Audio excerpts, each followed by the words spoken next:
الله الرحمن الرحيم إن الحمد لله رب العالمين والصلاة والسلام على رسوله محمد صلى الله عليه وسلم السلام عليكم ورحمة الله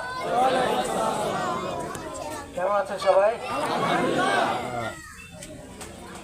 আজকের এই পথসভার সম্মানিত সভাপতি উপস্থিত আছেন গাজীপুর জেলা জামায়াতের সেক্রেটারি, উপস্থিত আছেন পৌরসভার আমির এবং কালীপুর বাজার জামায়াতের সাবেক আমির এবং প্রিয় এলাকাবাসী, আসসালামু আলাইকুম ওয়া রাহমাতুল্লাহ। প্রিয় ভাইরা, প্রথমেই স্মরণ করছি স্বাধীনতা যুদ্ধে যারা শহীদ হয়েছেন তাদেরকে। এরপরে স্মরণ করছি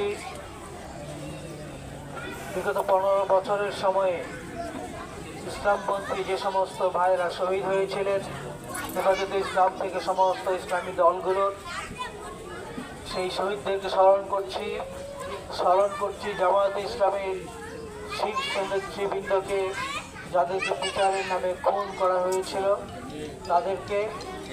বিগত 24শে জুলাইয়ের আন্দোলনে যে সমস্ত ছাত্র জনতা শহীদ হয়েছেন স্মরণ করছি তাদেরকে। প্রিয় ভাইয়েরা, প্রথমেই বলতে চাই যে এই দেশে সারা বিশ্বে শান্তি কে দিতে পারে? আল্লাহ তাআলা। সব কিছু জানেন কে? অতীতে কি হয়ে গেছে, ভবিষ্যতে কি হবে কে জানে?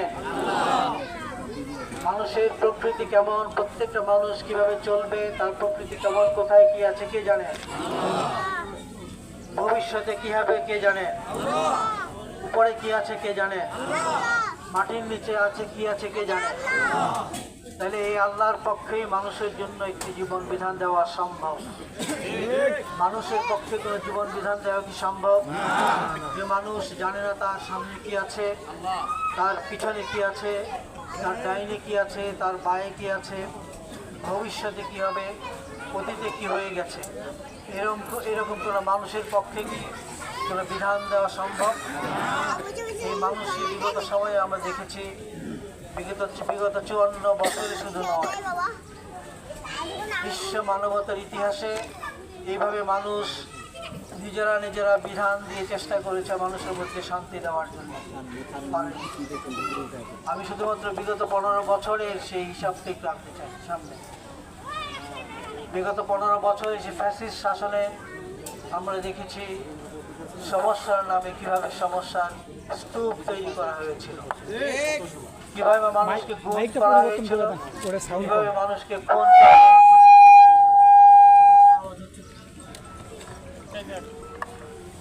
কিভাবে মানুষকে খুন করা হয়েছিল, টাকা কিভাবে বিদেশে পাচার করা হয়েছে, প্রজেক্ট কিভাবে একের পর এক বড় করে টাকার অঙ্ক বাড়ানো হয়েছে।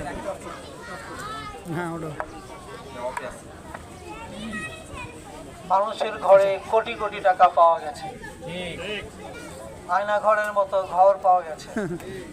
এইভাবে আমরা দেখেছি বিগত 15 বছরের সমস্যাকে কিভাবে বড় করা হয়েছে। এর থেকে মুক্তির একমাত্র উপায় হচ্ছে আল্লাহর দ্বীনের দিকে, যে আল্লাহ দ্বীন দিয়েছেন মানুষের সমস্ত সমস্যার সমাধান করার জন্য। সেই দ্বীনের দিকে আমাদেরকে ফিরে যেতে হবে। সেই দ্বীনের দিকে জামায়াতে ইসলামী মানুষকে ডাকে, আমাকে ডাকে, আপনাকে ডাকে, সমস্ত বিশ্ববাসীকে ডাকে। সেই দ্বীন ছাড়া মানুষের পক্ষে মানুষের কোনো সমস্যার সমাধান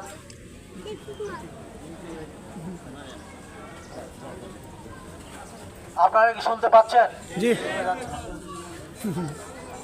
শোনা যাচ্ছে। আল্লাহ তাআলা যে দিন দিয়েছে, এই দিন ছাড়া অন্য কোনো দিনের মাধ্যমে, অন্য কোনো দিন এর মাধ্যমে মানুষের মধ্যে শান্তি আনা সম্ভব নয়।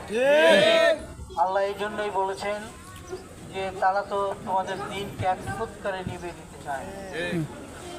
গত 15 বছরে সেই ফুৎকার অনেকবার দেওয়া হয়েছে, জামাতকে নিঃশেষ করা যায়নি, বরং জামাতকে আল্লাহ তাআলা বহুগুণে বাড়িয়ে দিয়েছেন এবং জনসাধারণের মধ্যে তার প্রতি ভালোবাসা বৃদ্ধি পেয়েছে।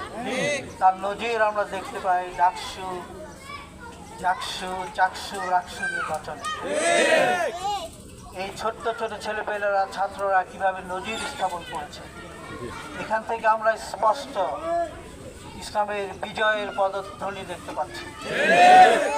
প্রিয় ভাইয়েরা, ছাত্ররা যদি এগিয়ে আসতে পারে, আমরা যারা বয়স্ক আছি, আমরা যারা সমাজের নেতৃত্ব দেই, আমরা যারা সব জায়গাতে কাজ করি, আমরা কেন সেই পদাঙ্ক অনুসরণ করতে সক্ষম হব না? আমাদেরকে অবশ্যই চিন্তা ভাবনা করতে হবে যে আমরা যদি শান্তি চাই, তাহলে জামাতের এই আদর্শকে, আল্লাহ রসুলের যে আদর্শ, সেই আদর্শকে আমাদেরকে বরণ করতে হবে, আমাদেরকে গ্রহণ করতে হবে। এছাড়া বিকল্প কিন্তু আমাদের কিছু নেই। এটা আল্লাহ দেওয়া সেই আদর্শ, যে আল্লাহ মানুষের জন্য কল্যাণ চান। এই আদর্শ আমাদের রসুল দিয়ে এসেছেন। সেই আদর্শ দিয়েই আল্লাহ রসুল সমাজ থেকে সমস্ত অন্যায় অপরাধ, যে নারীদেরকে, কন্যা সন্তানদেরকে জীবিত মাটিতে প্রথিত করা, মেরে ফেলা, সেই অবস্থা থেকে মানুষকে উদ্ধার করেছে।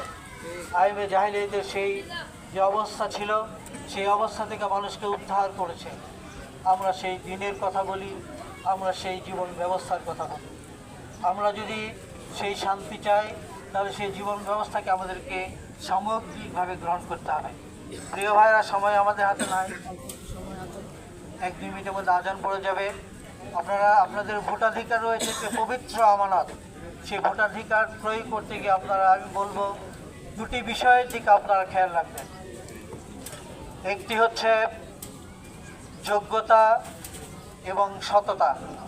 এই দুটি বিষয় যাদের মধ্যে, যে প্রার্থীর মধ্যে আপনারা পাবেন, যাদের মধ্যে পাবেন, আপনারা যদি তাদেরকে বাছাই করেন, আমি মনে করব যে আপনারা সঠিক সিদ্ধান্ত নিয়েছেন এবং সঠিক সিদ্ধান্ত নেবেন, এবং এদের মাধ্যমে আপনারা সমাজে শান্তি নিয়ে আসতে পারবেন, সমাজে শান্তি পাবেন।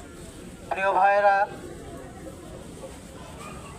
আমরা দুর্নীতি দেখেছি, আমরা চাঁদাবাজি দেখেছি, রাহাজানি দেখেছি। আমরা সেই অবস্থায় নিশ্চয়ই আর ফিরে যেতে চাই না।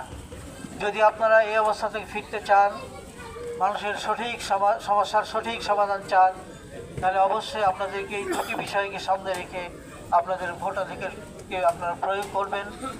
তখনই আপনারা আপনাদের নেতৃত্বে এমন লোককে নিয়ে আসতে পারবেন যারা সকল সময়ে আপনাদের পাশে থাকবেন, যারা এই দুর্নীতি মুক্ত থাকবে, যাদের মধ্যে আপনারা কোনো চুরি ডাকাতি, অর্থ পাচার, অর্থ মেরে দেওয়া, টাকা মেরে দেওয়া ইত্যাদি দেখতে পাবেন না। প্রিয় ভাইরা, যদি আপনারা সেইভাবে চিন্তা ভাবনা করে, আপনাদের প্রজ্ঞা, আপনাদের যে চিন্তা ভাবনা, আল্লাহ তাআলা আপনাদেরকে যে আকল দিয়েছে, সেগুলো যদি কাজে লাগান, আমি মনে করি যে আপনারা সঠিক নেতৃত্ব বেছে নিতে সক্ষম হবে।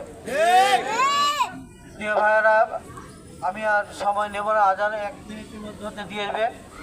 আমি আপনাদের কাছে দোয়া চাই। জামাত আমাকে এখানে মনোনয়ন দিয়েছে, আমি আপনাদের সমর্থন চাই, প্রত্যাশা চাই, আমার কারণে নয়।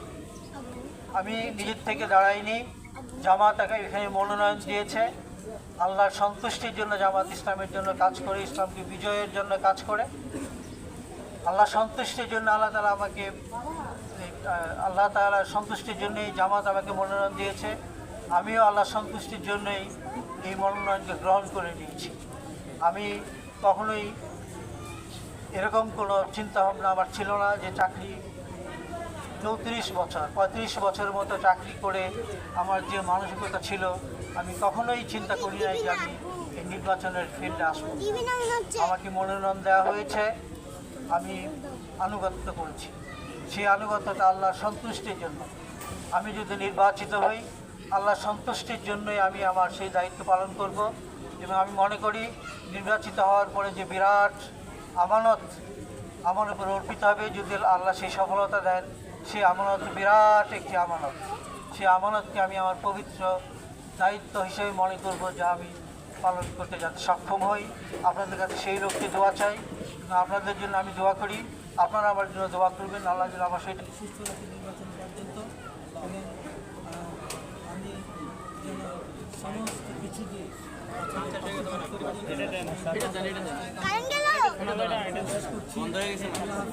আসসালামু আলাইকুম ওয়া রাহমাতুল্লাহ।